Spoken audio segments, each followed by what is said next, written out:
Good morning. What day is today? It's a day that ends in Y. That's what day it is. It's Monday. Hope people enjoyed the best they could this different weekend, different Easter celebration for those who celebrated Easter and Passover. Everybody knows who's here. Doctors to my right, Dr. Jim Malatras, Dr. Howard Zucker to my left, Secretary to the Governor Melissa DeRosa, and Budget Director Robert Mejica. Let's give you some facts, plain truth facts. Here's the good news. The curve continues to flatten. We talked all along, quote unquote, the experts said that there were two possibilities. You could have a high point and then an immediate drop off, or you could have a plateau. It appears that we have a plateau. It's flattening. It's the flattening of the curve. The increases slow down. It flattens out for a period of time. Nobody knows how long because nobody's been here before. But if you look at the number of total admissions, 18,000, 18,000, 18,000, 18,000, that's definitely a flattening. That is good news. Still going up a little bit, by the way. Go back a second. Still going up a little bit, but a basic flattening as opposed to increasing gaps. The total number of hospitalizations, net, down, a little bit up, a little bit down, but overall just follow the line. Don't get caught up in the day-to-day. As we say, the 3-day rolling average, which is more accurate than any one day, is down again. The net change in ICU admissions is down.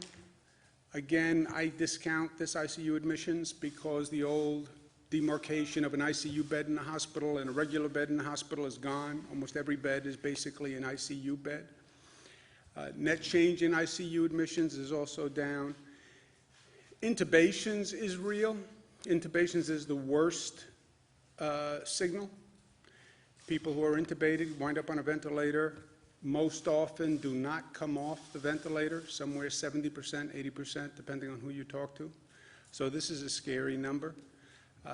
When that's down, it's good, and that is down. The 3-day rolling average is down, so that's good news. We were worried about the spread from New York City to suburbs upstate, and we have been very aggressive. When we get a little cluster, a spot that's acting up, we jump on it. This is like watching a fire going through dry grass with a strong wind, and it's blowing the fire, and a couple of embers wind up on one side of the field, and the embers start to catch fire, and that's a cluster, and you have to run over to those embers and stamp them out right away before they grow. But you see the stabilization there, and that has been good too. This is a new take on it. We talk about net hospitalizations. This is the number of new COVID hospitalizations to date. This is how many new COVID diagnoses or people walking into the hospital had COVID.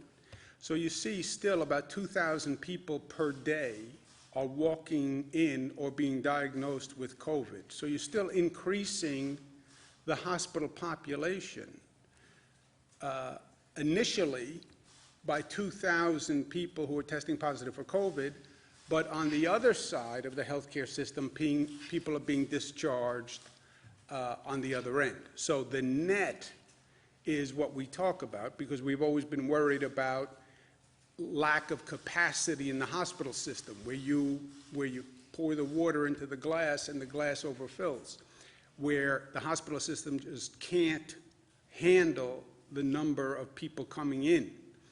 And that's why we've been studying the net.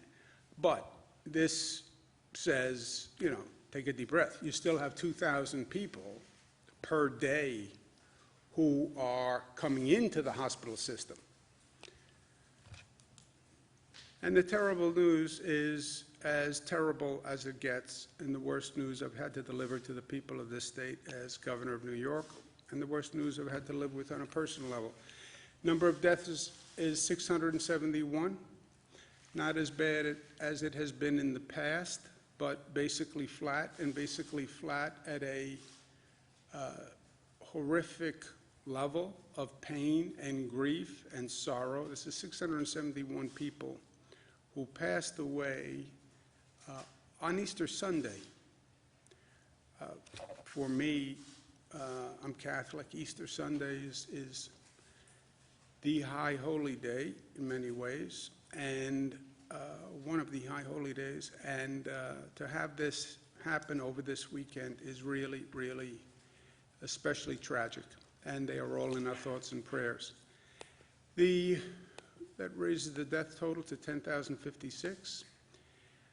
Again, for perspective, 2,700 lives were lost in 9/11, and 9/11 changed every New Yorker who was in a position to appreciate on that day what happened. And the number of lives lost was horrific after 9/11, and the grief was horrific. And we are at 10,000 deaths. New York, 10,000 deaths. New Jersey, 2,000 deaths. Massachusetts, 756, and then you have the state of Michigan. Why New York? Why are we seeing this level of infection? Well, why cities across the country? It's very simple. It's about density.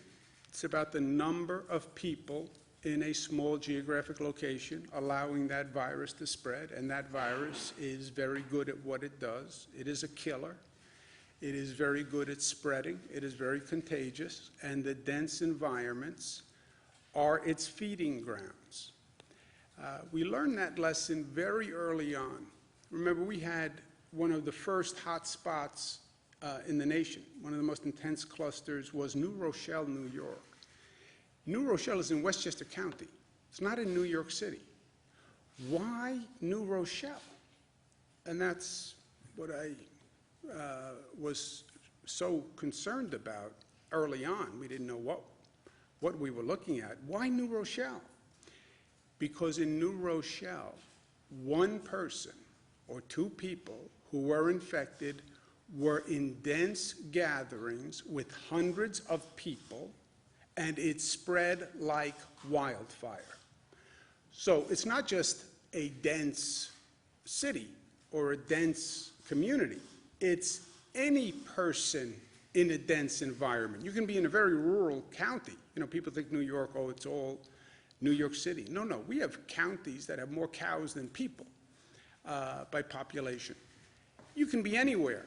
But if you have a person who's infected in a room of 200 people, 300 people, 400 people, now you have a problem. This goes back to the Spanish flu, where some cities canceled parades, other cities didn't cancel parades. We went through these numbers when we had the decision on the St. Patrick's Day parade, which Bernadette still will not forgive me for. But you can have a parade in a relatively small city, but you bring people together, and this virus has a feeding frenzy. Where do we go from here? Question of reopening, which everyone wants to do, and everybody wants to do yesterday. I am at the top of that list. We have to understand on the reopening, as much as we have this emotion, we want it to happen, and we want it to happen now, and we can't take this anymore, and everyone feels the same, it is a delicate balance. Remember what we have to do on reopening. And remember, it has never been done before. None of this has been done before. So anyone who says to you, oh, I know what we should do, I know. Yeah, you don't know because nobody knows. And that's the one thing that we have learned over and over again. And this place has never done this before. Also, you look around the world, you see warning signs from countries who have opened. And my point is to our team, I want to learn from those other countries, frankly. And I want to make sure we know from our studying and assessment of what's going on in other countries that what worked, what didn't work, and let's learn from those lessons. And you can now go back and look at Wuhan province and look at Italy and look at South Korea and see what they did and see what worked and what didn't work. So let's learn. So we'll listen to the experts, we'll follow the data. But remember, this is a delicate balance. What are we doing on reopening? We are easing isolation. We want to increase economic activity. That will happen essentially through a recalibration of what are essential workers. Remember, we never turned off the economy, right? The economy is still functioning. You can get in your car, you can get gasoline, you can go to the grocery store, you can shop. You can get on a bus. The economy is functioning. We never turned it off. We turned it way, way down, and it's just the essential services that have been operating, but the essential services have all been operating. What you will be doing, in essence, on the reopening is recalibrating what is essential, right? You'll start to open that valve on the economic activity, and you'll turn that valve very slowly, reopening the economy, more essential workers. Do it carefully, do it slowly, and do it intelligently, more testing and more precautions at the same time that you're opening that valve. More testing so you have more information about who should be coming in, et cetera. More precautions because you know that works as you're calibrating and opening the valve. And while you're opening that valve, watch the meter. What's the meter? The meter is the infection rate. The meter is those daily hospitalization rates. And there is a cause and effect. You have density, you have more people infecting other people, you will see it within a matter of days in that hospitalization rate. So yes, open the valve slowly, advised by experts. Keep your eye on the meter. The meter is the infection rate. And watch that infection rate. And if you see that infection rate start ticking up, which would be undermining everything we have accomplished thus far, then you know you've opened the valve too fast. That is the delicate balance that we have to work through. And that is what has never been done before. And nobody can tell you today, I know how to do that, because it just hasn't happened. So what do? First, we come up with a reopening plan. I'm not interested in political opinions. I'm interested in what the experts say about this. To the best they can tell you. But you have public health experts. They can study South Korea. They can study China. They can study all the data that we have. You have economic experts that can help you decide what is the next notch of essential workers that can actually start the economy back up and have a consequential change. But that is a real plan, and that has to be developed, and that has to be smart. The wider the geographic area for that plan, the better, because this virus doesn't understand governmental boundaries. Well, I'm Westchester County, so you virus have to stop before entering here and follow my rules. No. The virus follows its own boundaries and its own guidelines, and it doesn't have any. The geographic area that is an economic area, a workforce area, a transportation area, that's the relevant area that we have to be looking at. You have to coordinate all these systems. You can't start one system without starting the other systems. You can't start the economic system without starting the transportation system. And if you can't run the transportation system, then you can't reopen the economy. It just doesn't happen. You have to coordinate the schools with the transportation, with the economic system. These systems work in coordination. They're big gears, and each gear intermeshes with the other gear. And you can't start one gear with the other gear stopped, right? That's the coordination. You're going to need federal support. And you're going to need smart legislation passed by the federal government that actually attends to the need, as opposed to normal political considerations. Testing is going to be key, and that's a new frontier for us also. This state is probably the most aggressive state in the nation in actually getting the testing up. We test more than any other state. We test more than other countries. We test more than the other states, leading states combined in testing. But that's still not enough, and we have to do more. And we know that the precautions work. The masks work, the gloves work, the temperature taking works. It's abnormal, it's different, but it works, and we have to do it. And while we're doing this, we have to remember to stay the course and not jeopardize what we have achieved. And we have achieved much.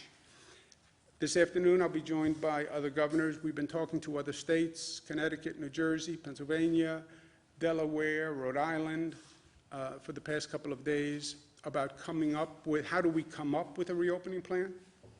And can we work together on a reopening plan? And we'll be having an announcement this afternoon with other governors about just that, the reopening plan. And as I said, the optimum is to have as coordinated a regional plan as you can. I understand intergovernmental coordination can be somewhat of an oxymoron, but to the extent we can work with Connecticut and New Jersey and Rhode Island and Delaware and Pennsylvania, I want to. It is smarter for everyone, for people of their state and for the people of my state. And this is a time for smart, competent, effective government. Nothing else matters. I want to make sure that I can say to the people of this state, we did everything we could to the best of our ability. And the optimum is a geographically coordinated plan.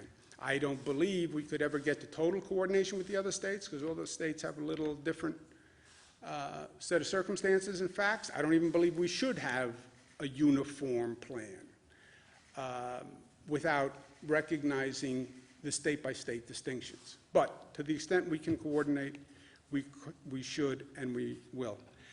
Last point, and this is a personal point, when is it over? I have this conversation 100 times a day. I had it last night with my daughters. When is it over? And it's a difficult conversation because people want it to be over so badly, right? I want the fear to stop. I want the anxiety to stop. I don't want to have to worry about my brother anymore. I don't want to have to worry about my daughters. I don't want to have to worry about my mother. I want it over. I want to get out of the house. I want to get back to normalcy. I've been living on this weird, disorienting, frightening place. I'm afraid to touch people. This is it violates the human behavior and needs. When is it over? It's not going to be over like that. It's not going to be we flick a switch and everybody comes out of their house and gets in their car and waves and hugs each other and the economy all starts up. I would love to say that's going to happen. It's not going to happen that way. It can't happen that way. Can it happen in some communities across the country where, frankly, they have very low infection rates, and they could come up with a testing regimen where if they find 1 or 2 cases, they quickly jump on those 1 or 2 and they isolate and they track? Yes. But is that going to happen here? No. Is that going to happen in any community that has a significant issue? No. There is going to be no epiphany. There is going to be no morning where the headline says, hallelujah, it's over. That's not going to happen. What will happen is there'll be points of resolution over time. What does that mean? There'll be points of resolution. There'll be points where we can say we've accomplished something, we should feel better, we should feel more calm, We should feel more relaxed, and it will be incremental. We're controlling the spread. We are controlling the spread. You look at those numbers, you know what it says? We're controlling the spread. I was afraid that it was going to infect my family no matter what I did. We're past that. If you isolate, if you take the precautions, your family won't get infected. We can control the spread. Feel good about that. Because, by the way, we could have gotten to a point where we said, we can't control this damn thing. We can't control it. It's in the air. It gets into your house. It doesn't matter. You close the door. It comes under the door. You could have gotten there. We're not there. Those numbers say we can control the spread. Feel good about that. The worst is over. Yeah, if we continue to be smart going forward, because remember, we have the hand on that valve. You turn that valve too fast, you'll see that number jump right back. But, yes, I think you can say the worst is over, because the worst here are people dying. That's the worst. The worst doesn't get any bad than this worst. And this worst is people die. That's the worst. And Winston Churchill, I mentioned the other day, the end of the beginning. Yes, we can control the spread, and we can reduce the number of people who die, and our healthcare system can do phenomenal work and rise to the occasion and deal with this beast. It has not overwhelmed the healthcare system. We have controlled the spread. And there is confidence to be taken in that. And that's an accomplishment. And it was a heck of an accomplishment. Those healthcare workers, for the rest of my life, I will say nothing but thank you to them. And I was not sure that we could keep the tide from overwhelming our hospital capacity. And they did. Feel good about that. And I believe the worst is over if we continue to be smart. And I believe we can now start on the path to normalcy. And we can have a plan where you start to see some businesses reopening, understanding the delicate balance. I think there'll become a point where there's an announcement that we have a medical treatment, that you can get sick, but they found an antiviral medication that can help you treat the disease. So take another deep breath when we get to that point, because, okay, you get infected, but there's a drug regimen that can help you. And then you'll get to a point where they announce, we have a proven vaccine. That's when it's over. That's really when it's over. They have a vaccine, it's been tested, it's been proven, they can produce it, you're going to get a vaccine, this is a thing of the past, don't worry about it, close the chapter, move on. Okay, when do we get there? 12 months to 18 months. I can't believe you said 12 months to 18 months, as Cara said to me. It's 12 months to 18 months. When Dr. Fauci says how long until a vaccine, he says 12 months to 18 months. When the FDA is asked how long until you get a vaccine, they say 12 months to 18 months. That is the point. When you ask me, when can I do a deep breath for the first time in 5 weeks? When they say we have a vaccine. That's when it is over. But there will be points between now and then where we should feel more confident and we should feel better. Well, I want it to be over tomorrow. I get it. I want it to be over tomorrow. I want it to be over tomorrow more than you want it to be over tomorrow. But that's not reality. So let's calibrate our expectations. And in the meantime, stay the course, because we have accomplished a lot through heroic efforts of healthcare workers, police officers, transportation workers who showed up to drive those trains and buses every day. I mean, people just doing extraordinarily brave, generous, courageous things every day, literally putting their lives at risk for the public. And we have flattened that curve by people's actions. which, remember, is why those projection models were all wrong. The projection models were high. They weren't wrong. It's a bad word. What they were saying is this is where the infection will go if unabated. What's the question mark on whether or not you can abate it? Can you put forth a government policy? But more, will people listen to the government policy? You have 19 million people in New York. I could stand up here all day long and say, you must social distance, you must stay home. If New Yorkers don't believe it, if Americans don't believe it, if they question their government, if I don't have credibility, why do I stand here and go through all the facts? I'm not asking any New Yorker to take my word for anything. I'm not asking any American, take my word for it. Here are the facts. I'll give you the facts. The good facts, the bad facts, the ugly facts, you get all the facts. You tell me what you decide. They decided on the facts that they would comply. And they've done things I would have never dreamed that they would do. And they've actually made significant progress. Do not reverse the progress that we have made in our zeal to reopen and get back to normal.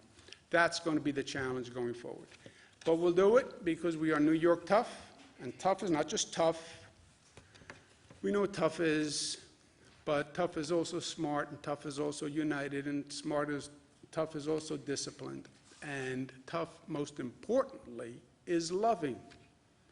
Well, that sounds counterintuitive. They sound repugnant. No, no, no, no.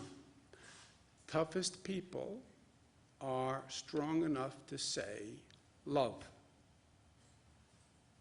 The toughest people, and that's New Yorkers. Questions? So what would have to happen for New York City schools to reopen? What would have to happen first?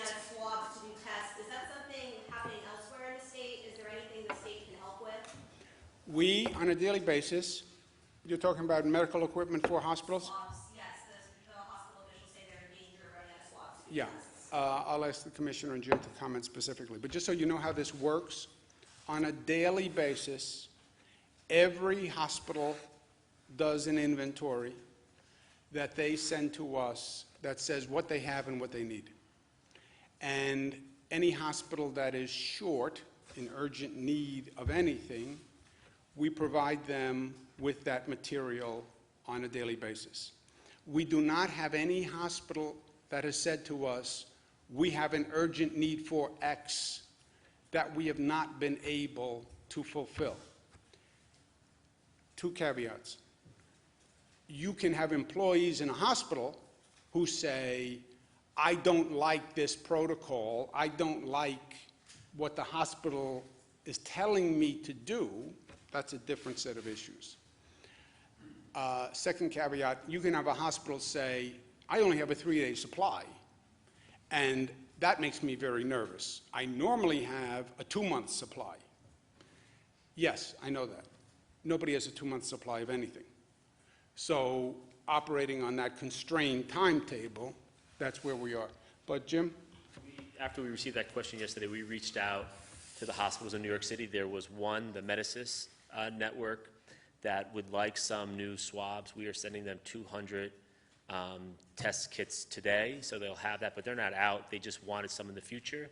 And to the governor's point, I was on the phone with about a dozen of the hospital systems today, and just what he said. People get a little nervous about running out of masks and things like that, but often they have like a 30-day supply or a 25-day supply, and we monitor that on a day-to-day basis with them. So as they need it, we'll send it to them. And have you learned anything about why frontline health care workers are saying that they're being asked to ration PPE? Is that sort of along with the first caveat? Yes, I mean, and I think Melissa spoke to that yesterday on the various protocols, and we're working very closely with the hospitals as well as the frontline workers to get them the needed supplies. I'm sorry, Bernadette, As you're talking about reopening the economy, but also specific to schools, what would have to happen first for schools to open, specifically in New York City, in regards to this plan that you're they have to work together, Bernadette. I don't believe you can't open one system, it's the gears, which is an analogy and a metaphor that doesn't work for anyone except for me, but that's okay, because it works for me. You have 3 big gears, okay?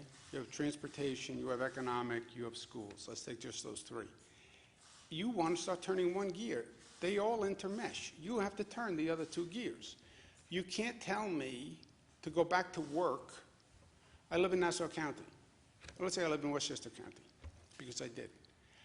You can't tell me go back to work in New York City if you don't have the transit system operating. I take the train from Westchester to New York City.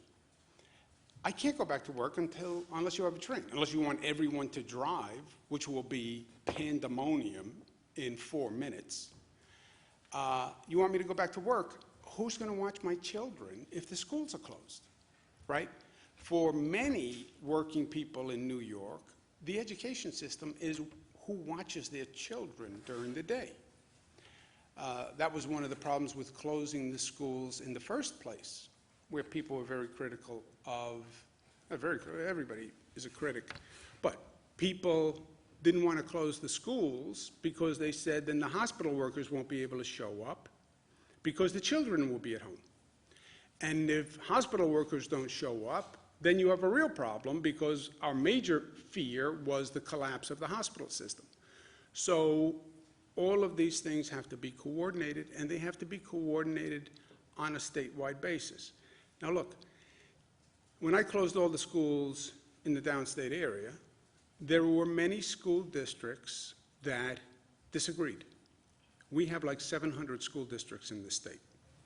Right now, all the school districts basically make their own decisions.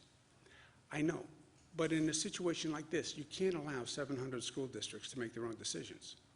You can consult, you can try to cooperate, et cetera, but we have to have one plan at the end of the day, because then we have to take New York and try to coordinate it with New Jersey and Connecticut and Delaware and Pennsylvania and Rhode Island to the best we can.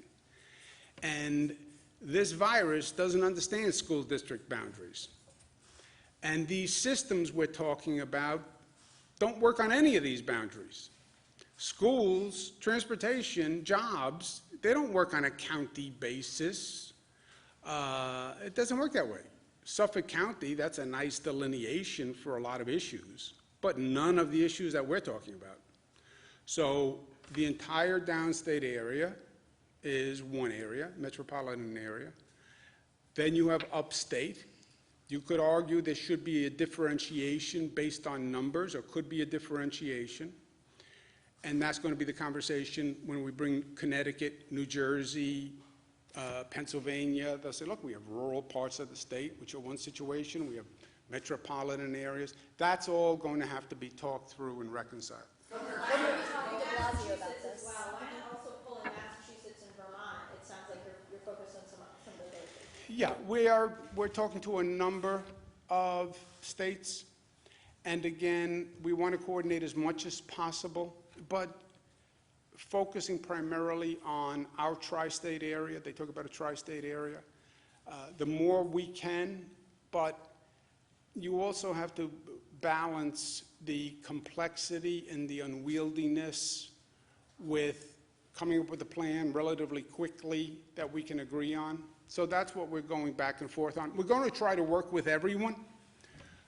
But again, you have different states in different situations, and you have to prioritize where you really need coordination. We need coordination with New Jersey and Connecticut, first and foremost, because that's where our workforce comes from. You have a total interconnection among those states. People live in Connecticut, they drive to New York City. They live in New York City, they drive to New Jersey. There is a total interconnection among them. And that's the primary place for coordination. Next. Buffalo and Erie County. Are you going to have a discussion with that? I'm sorry? Are you ready to announce a plan later today, or are you just having a conversation? Well, if they come later today to find out the announcement. If I tell you the announcement today, why would you come here at 2 o'clock? Except for my rapier wit and sense of humor. Hold on, Nick had a question. Governor, should the city of Buffalo and Erie County be considered kind of a hotspot in upstate New York, considering that they've got the highest number of infections, I think, outside of the metro area? Well, you can have a hotspot, depends how you want to define hotspot. Hotspot within 1 mile, hotspot within 5 miles, hotspot within 10 miles, hotspot within 100 miles. Hotspot among upstate communities. How big is a hotspot? Well, I'm not a public health expert. Yeah, but it depends how you define hotspot. You know, is it 2 blocks, 4 blocks? Is it people with 25 infection rate, 50 infection rate? You know, I call them clusters. You have clusters that pop up across the state. As soon as you see some smoke and you see a little fire, run there and tamp it out as fast as you can. And in Buffalo, we have had clusters that have popped up. Nassau, Suffolk, Westchester, Rockland, right? They've all had clusters. Governor, when you say you believe the worst is over, are you in effect encouraging the type of behavior that you're trying to prevent? I mean, this sort of optimism that might bring people out of their homes into No, public spaces? that's why I've said the exact opposite 57 times. Stay the course, stay the course. It's working, stay the course, stay inside, take precautions, right? That's why I say that 100 times to an annoying, repetitive level. But facts are facts, and I'm not going to lie to the public. Facts are facts, numbers are numbers. I need the public to believe in the credibility of what we're doing, right? Credibility comes from two elements, in my opinion. Are you giving me all of the information, or are you spinning me? Are you deciding that you can't tell me facts because I may become too optimistic? Are you manipulating me with giving me information, which is what I think you're suggesting? No, you get all the facts. I'm not worried that you can't handle information. You get all the facts. Second, what I am proposing we do is drawn from those facts, right? Here's all the information. I work for you. I give you all the information. No spin, no gloss, no sugar, no glazing. Here are the facts. I'm not worried that you can't handle the facts. You're going to get depressed. You're going to get optimistic. You're irrational. Here are all the facts. Second component, here's what I propose based on those facts. And I think it's the intelligent response to those facts. I hope you agree with me that it is the intelligent response and you follow the proposal, because I need you to follow the proposal because it's all about you. If you, the public, if the people don't decide to do social distancing, nothing works. If the people don't decide to stay home, nothing works. I could never mandate 19 million people, you must stay in your house. And if they say, as New Yorkers can say, I think you're being overly dramatic, or you're too political, or you don't know what you're talking about, what do I do when 19 million people defy the order? Go out and arrest 19 million people? They have to believe it.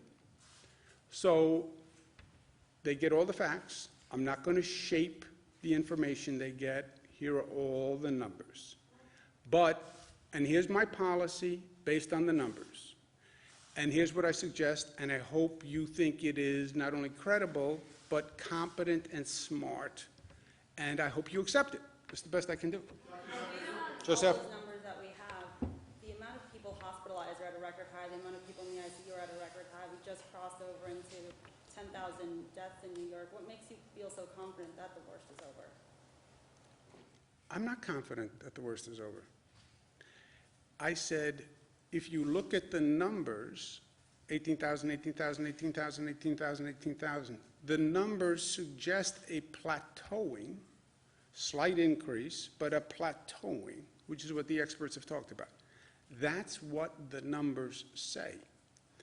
I also say, whatever those numbers say is a direct result of what we do.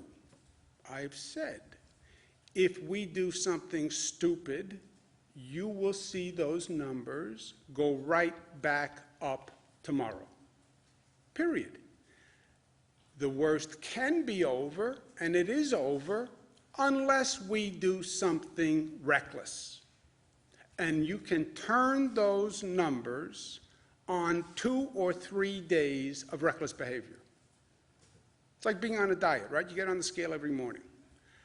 I lost 5 pounds. I lost 5 pounds. I've lost 5 pounds. Oh, you're declaring that you have lost 5 pounds forever.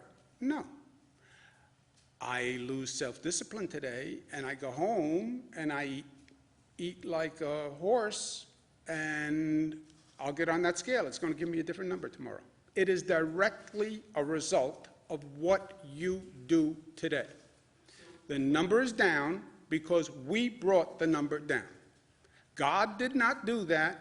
Fate did not do that. Destiny did not do that. A lot of pain and suffering did that. And that's why we lost 5 pounds. Because we went out every day and we exercised and we burned more calories than we ate. That's how it works. It's math. And if you don't continue to do that, you're going to see that number go back up.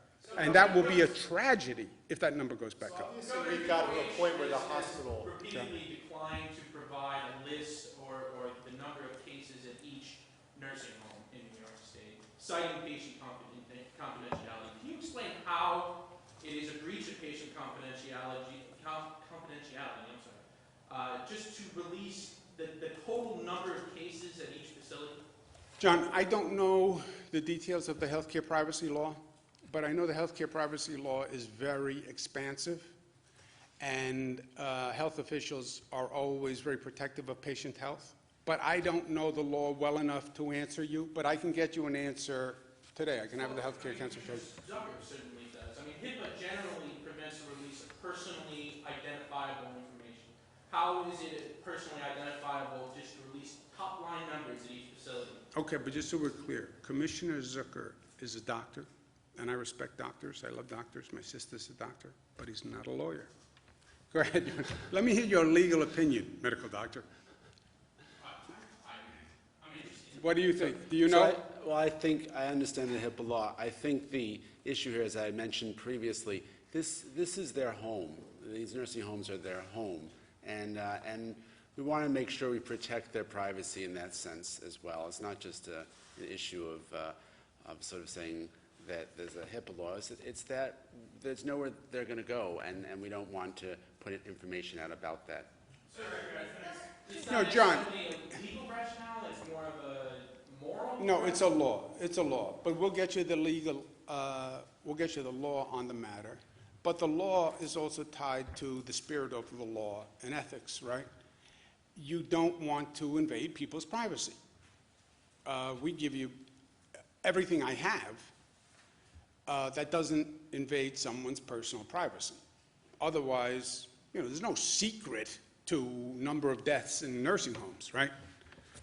If to the extent you can release it without invading people's privacy, release it.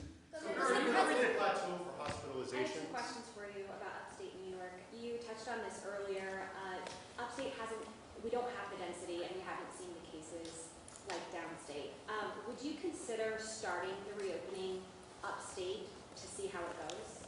We're going to talk to the other states. As I said, whatever we do, we're going to do in combination to the extent possible with the other states, and we'll talk about that at 2 o'clock.